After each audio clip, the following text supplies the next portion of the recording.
Assalamualaikum warahmatullahi wabarakatuh. Selamat malam semuanya. Selamat malam. Waalaikumsalam. Itu masuk JBL Flip 5 stereo. Oke ya, pada kesempatan ini kelompok 4 ya, kelompok 4 akan mempresentasikan perihal tugas akhirnya dengan tema traffic light ya. Waktu dan tempat saya persilahkan.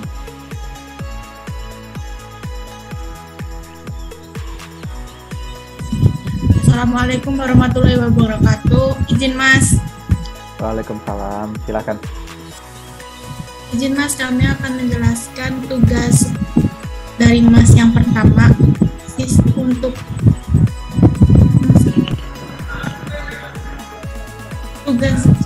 tugas akhir sistem desain sistem, dan kami ambil sistem traffic light 4 simpang Mas. Untuk kelompoknya yang pertama Anja Indarto, yang kedua Fauzan Riza, yang ketiga Balkis Alicia, yang keempat saya sendiri Reza Agustin.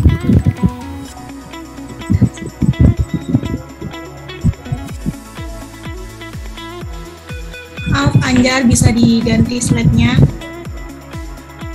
Izin Mas, izinkan saya Taruna Anjar Indarko untuk mempresentasikan hasil laporan akhir dari kelompok kami, kelompok 4, dengan traffic light sebagai temanya. Kami mengambil 4 simpang untuk traffic light-nya Mas. Kami mengambil traffic light ini dengan latar belakang karena akhir-akhir ini semakin tingginya angka kecelakaan di jalan raya, terkhusus pada persimpangan jalan. Dengan inovasi sistem traffic light ini dapat mengatur kelancaran lalu lintas di suatu persimpangan jalan dengan cara memberi kesempatan pengguna jalan dari masing-masing arah untuk berjalan secara bergantian, serta memberikan kesempatan pejalan kaki untuk melewati zebra cross saat menyeberang. Dengan ini diharapkan bisa untuk menekan angka kecelakaan pada persimpangan jalan yang disebabkan karena padatnya lalu lintas.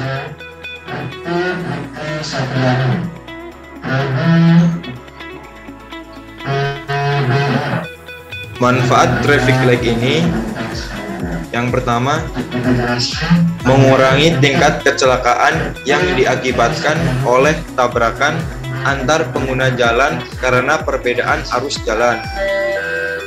Yang kedua, menghindari hambatan karena adanya perbedaan arus jalan bagi pergerakan kendaraan.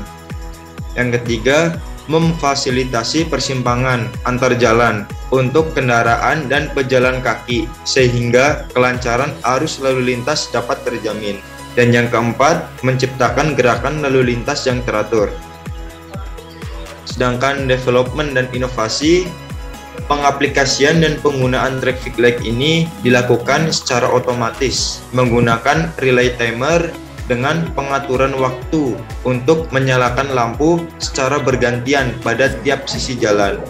Dengan begitu, traffic light dapat menunjang keselamatan antar pengendara motor dan pejalan kaki.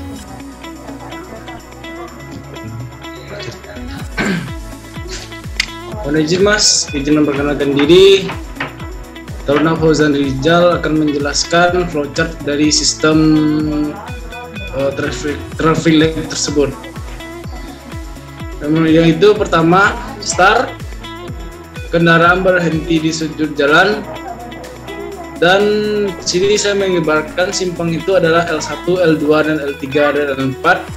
L1 adalah simpang 1, L2 adalah simpang 2, L3 simpang 3, dan L4 simpang 4. Dari flowchart tersebut, simpang 1 itu dari awal itu sudah lampu merah menyala 21 detik, dan sistem lampu merah tersebut Mas ini adalah menggunakan sistem barisan deret, yaitu lampu merahnya 21, terus di simpang kedua lampu merahnya 14 detik awalnya, dan simpang ketiga lampu merahnya 7 detik. Dan untuk simpang 4 itu lampu hijau 5 detik. Dan untuk lampu kuning dan lampu merah, lampu kuning dan lampu hijau itu sama Mas, yaitu lampu kuningnya 2 detik dan lampu hijaunya 5 detik. Dan begitu seterusnya Mas. Kesimpulan dan saran. Dengan adanya sistem traffic light akan menambah faktor keselamatan pengguna jalan terkhusus untuk persimpangan jalan sehingga bisa dilakukan efisiensi terhadap pengendara motor dan pengguna jalan. Dari materi yang kami sampaikan, kita mengetahui sistem kerja traffic light yang sering kami temukan di persimpangan jalan tersebut. Saran. Untuk meningkatkan faktor keselamatan pada persimpangan jalan raya, bisa ditambahkan sistem traffic light untuk menyalakan lampu secara bergantian pada tiap sisi jalan supaya keselamatan bisa lebih terjaga. Siap, cukup Mas. Saya kembalikan kepada moderator. Siap, izin Mas. Untuk sekian dari PPT kami dari kelompok 4. Terima kasih Mas.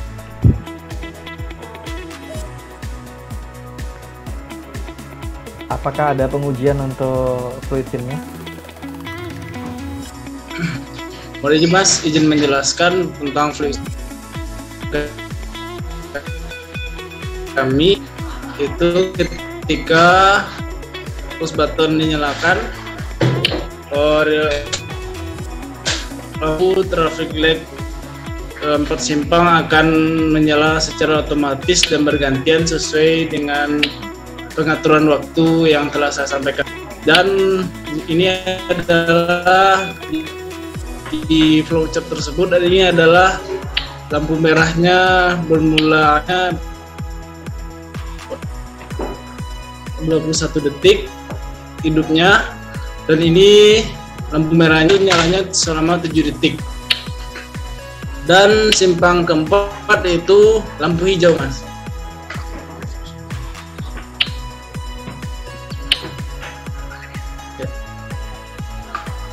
Izin Mas.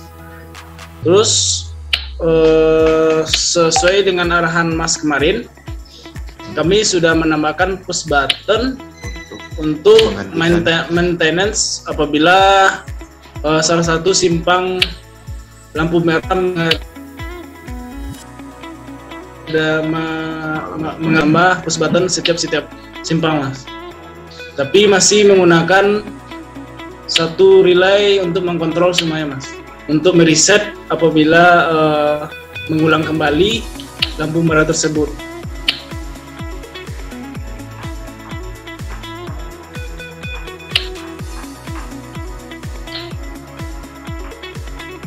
Siap, izin Mas. Ya. Saya mau konsentrasi di satu ruas saja, yang mana di situ ada urutan dari merah, kemudian kuning, kemudian hijau. Satu saja, saya mau konsentrasi di perbesar gambarnya. Jadi kalian zoom aja bagian yang kita perlukan. Mana kira-kira? Kurang besar. Oke. Ya. Ya. Di stop aja dulu. Nah, ini ya. Saya mau lihat dia dari kuning, dari hijau ke kuning ke merah, kemudian dia berubah. Coba sekarang nyalakan, saya mau lihat. Merah ya, Merah 21 detik Mas. Oke. Kemudian dia akan berpindah. Berapa waktu dia? 21 detik untuk merah Mas. Oh, untuk merah ya. Ya, oke, udah pindah. Kuningnya 2 detik. 2 detik. Ya, kemudian Lampu hijaunya 5 detik. Oke. Untuk lampu hijaunya Mengenai urutan sequence ya. Untuk urutan sequence, ini menjadi satu revisi. Coba, apakah yang sudah kalian kerjakan, sudah kalian rasakan ini sudah cukup benar?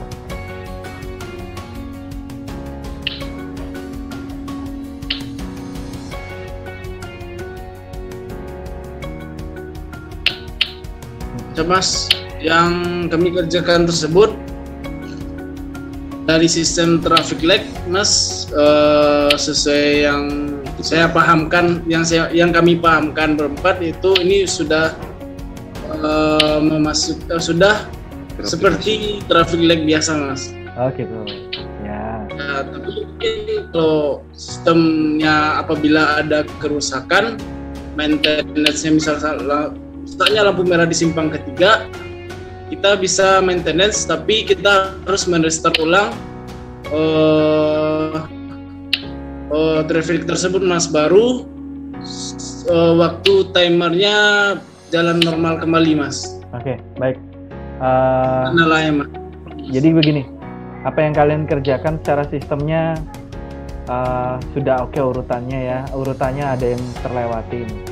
Jadi kalau saya naik motor pada saat saya mendekati lampu merah, yang awalnya adalah merah, ya merah, kemudian dia turun ke kuning, kedip 3 kali atau berapa kali, kemudian dia pindah ke hijau.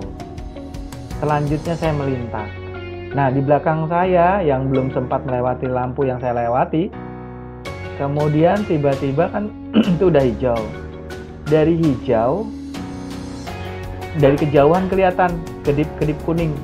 Tuh 2, 3, baru dia merah.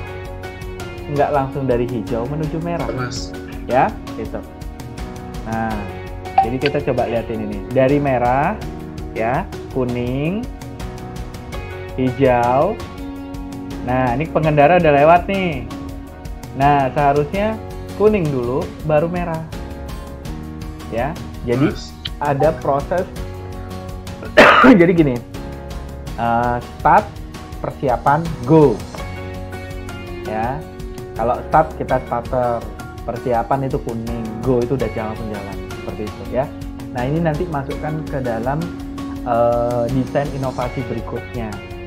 Jadi ini nggak perlu presentasi ulang, diperbaikin saja pada lembar handout yang saya berikan. Di situ kan ada inovasi berikutnya, apa yang belum dicapai. Nah, sekarang saya anggap udah benar, tapi kalian harus menampilkan tulisan sequence inovasi yang sekarang ini. Ya, seperti itu. Nah, saya masih ingat benar nih waktu saya bikin traffic light seperti kalian ini, saya harus berdiri di depan lampu merah. Berapa simpang yang mau saya bikin? Saya amatin kayak gitu. Terus juga saya amatin garis-garis dari zebra cross. Gitu. Kemudian saya ngamatin juga actionnya Polantas jika terjadi pelanggaran. Sebetulnya kalau Polantas itu menilang, itu pasti punya dasar. Dia punya prosedur. Saya amatin gitu. Apa sih yang kenapa sih di lampu merah ini yang benar seperti apa kalau kena tilang kan? Itu biasanya kalau kita tahu di Tangerang ini ada daerah namanya Tiga Raksa. Di situ polisinya betul-betul tegas. Jadi begitu melintas, begitu ketahuan dia melanggar lampu lalu lintas, saat itu juga langsung diberhentikan, ya. Gitu. Nah, cuman saya mau tahu bagaimana sih prosedur mereka. Oh, ternyata kalau sudah kuning itu sudah melambat kita. Gitu loh. Disebut melanggar itu kalau misalkan kuning itu ya, kita sudah ada standby di zebra cross. Tidak harus tunggu merah langsung berhenti. Gitu. Kalau udah kuning, kita melihat zebra cross terdekat, maka kita berhenti di belakang zebra cross. Karena zebra cross itu kan miliknya pejalan kaki. Tapi kalau udah merah, kita paksa aja kebut melintas zebra cross, maka secara otomatis kena tilang, ya. Kecuali zebra crossnya tidak terlihat. Kita mau naruh di mana posisinya kalau nggak ada zebra cross? Itu kita bisa ajukan komplain, misalkan kena tilang, nggak ada zebra crossnya kok. Nah, paling tidak kita menjaga jarak dari lampu merah ke belakang satu ukuran motor panjangnya, seperti itu. Ya, ini cuma masukan aja. Kemudian dalam presentasi saya tegaskan selalu kedepankan gambar sebagai simbol dan penjelas. Selanjutnya, setelah gambar sebagai simbol dan penjelas, lisan kalian yang berbicara perihal gambar-gambar tersebut. Seperti itu. Ya, jadi jangan melulu tulisan. Kalau tulisan saya juga bisa baca sendiri kok. Nah, maka kalian rubah untuk handout boleh berupa tulisan. Makanya seperti yang saya tanya kemarin, handoutnya ada dulu supaya saya baca. sehingga kalian menampilkan ganda. Ya, kelompok 1 sampai yang kelompok sekarang juga sama. Handout-nya belum saya pegang, tetapi langsung presentasi nggak apa-apa. Namanya juga latihan. Nanti kedepannya diperbaiki karena tugas kita nggak cuma satu ini.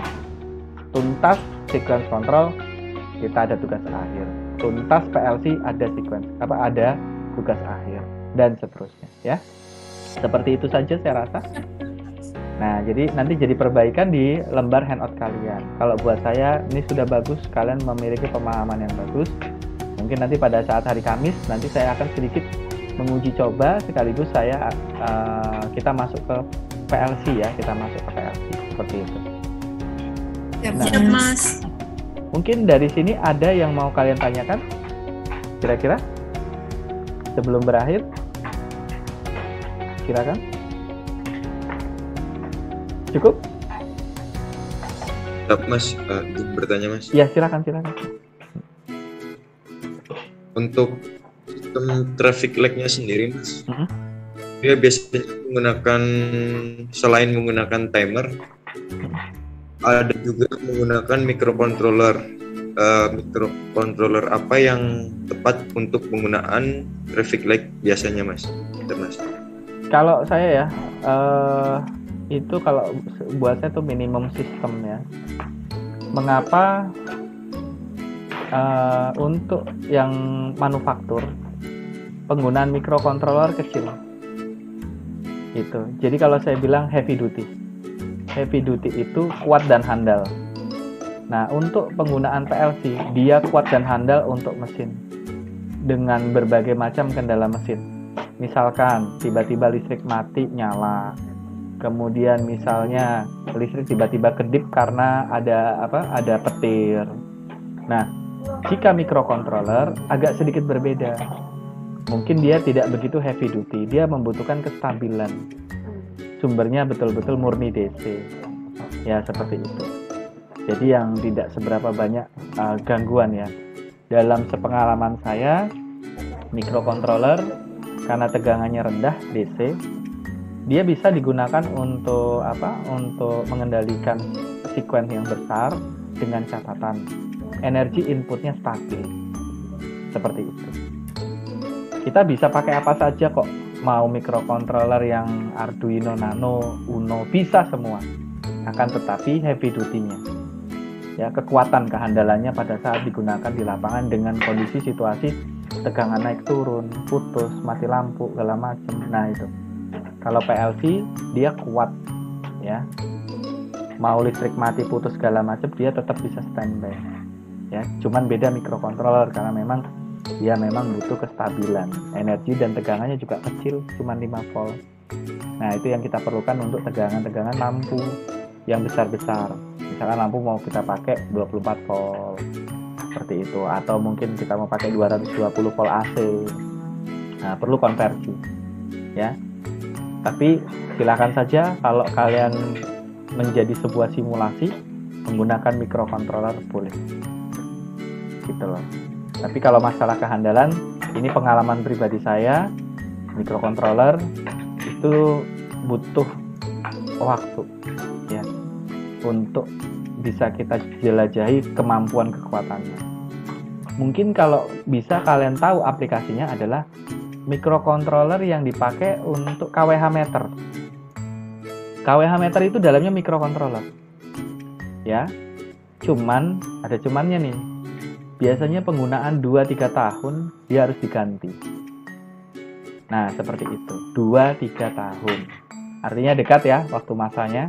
Seperti itu. Karena saya mengalami pergantian KWH meter itu 1 kali setelah 5 tahun. 5 tahun cukup banyak itu.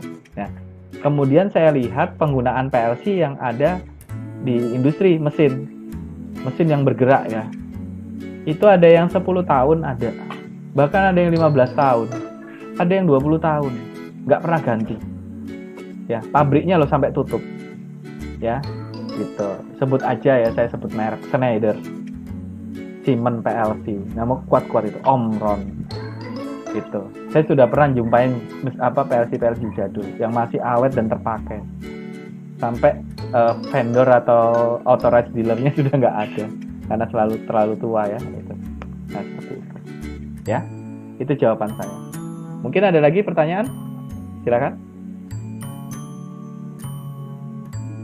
Cukup? Mas. Ya, silakan. Mas, dalam pembuatan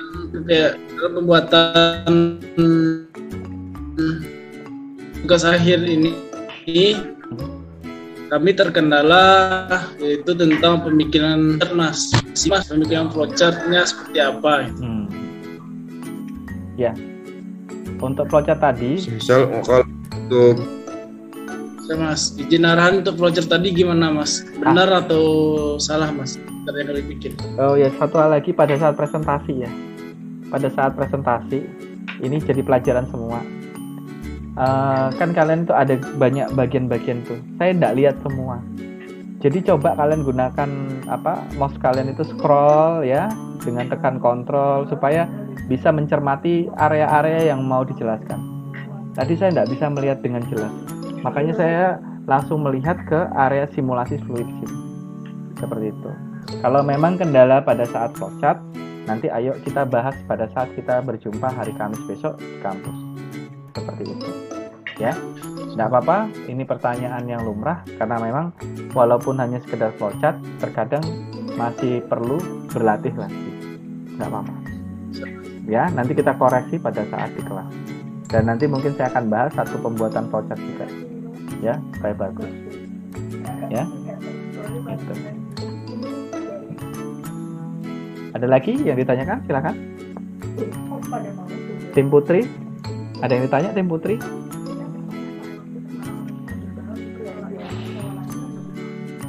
Cukup Mas. Oke, ya cukup Mas. Ngantuk kayaknya. Udah selesai apel malam? Udah selesai apel malam, berarti ada kegiatan lagi setelah ini? Cukup Mas, istirahat malam Mas. Oh istirahat malam, iya syukurlah. Belajar mandiri Mas. Tinggal belajar mandiri. Oh belajar mandiri. Iya Mas. Iya ya. Mas. Ya karena kalian calon pemimpin bangsa, bukan lagi generasi bangsa. Kalau generasi bangsa itu anak SD, SMP, SMA, SMK, madrasah, itu anak generasi bangsa. Kalian itu udah pemimpin bangsa. Karena langkah arah kalian sudah jelas, kalian harus kemana. Bidang kalian sudah jelas, ya. Makanya kalian harus menimba wawasan, ya. Ya syukur alhamdulillah jika para rekan-rekan dosen kita memiliki pengalaman yang sudah yang sudah bagus ya di bidang penerbangan, bisa sharing dengan kalian. Sedang saya lebih banyak di industri, maka saya akan secara umum dan secara industri saya akan sampaikan seperti itu ya. Jangan mengurangi kualitas belajar kalian seperti itu ya. Itu saja, itu pesan saya. Jadi apa yang mau menjadi wawasan kalian yang kalian perlukan, tanyakan ya. Siapa tahu ada kesesuaian dengan pengalaman saya ya. Jadi silahkan di luar jam belajar, bahkan nanti sudah jadi alumni juga kalau mau nanya-nanya ya, seperti kakak kelasnya. Kalau bingung di pekerjaan nanya ke saya, nggak apa-apa silahkan ya. Toh cuma sekedar bertanya, saya tinggal menjawab saja, tidak ada yang berat di saya ya. Saya rasa seperti itu ya. Oke, saya ucapkan terima kasih ya atas waktu kalian ya, dan kesesuaian waktu kita ya tentunya. Saya pas lagi di pasar ya. Mas, kami juga terima kasih Mas. Ya, wah nggak apa-apa kan, kita udah komitmen kan, cocokin waktunya, sinkronkan waktunya. Setelah sinkron ayo kita berlatih. Yang penting di barak nggak ada masalah, kalian bisa zoom seperti sekarang ini ya. Oke, terima kasih atas waktunya. Jumpa lagi pada kesempatan berikutnya. Sukses selalu buat kalian ya. Amin. Wassalamualaikum warahmatullahi wabarakatuh. Selamat malam. Waalaikumsalam.